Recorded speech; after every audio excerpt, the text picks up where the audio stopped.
Comment faire un bouillon? On parle quand même ici d'un joyau de la gastronomie française et je t'avoue qu'aujourd'hui on va faire quelques expériences dessus.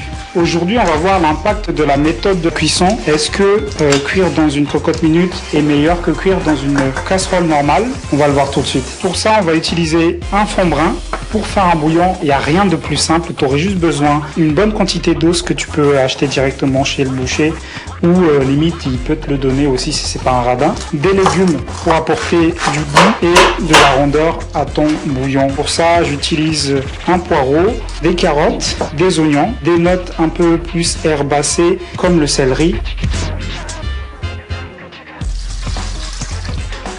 Commençons tout d'abord par le bouillon qui a été cuit dans la cocotte minute. À premier abord, une bonne couleur, pas très gras. En termes de goût, je le trouve un peu timide. C'est normal parce qu'il n'a pas réduit comme l'autre. Il y a aussi le goût de légumes qui est un peu prononcé et on retrouve pas forcément le goût de la viande. Voyons maintenant celui qui a été cuit doucement pendant 3 heures dans une casserole. Donc déjà en termes de couleur, on voit très bien que c'est pas mal concentré. Très parfumé en plus. Waouh, genre on sent vraiment le goût du bœuf en fait. Ça c'est un vrai bouillon. Celui-là il est vraiment réussi. L'expérience s'arrête ici, merci d'avoir regardé. Si t'as kiffé la vidéo, n'hésite pas à t'abonner et à lâcher un like, on est ensemble. Allez, tchuss.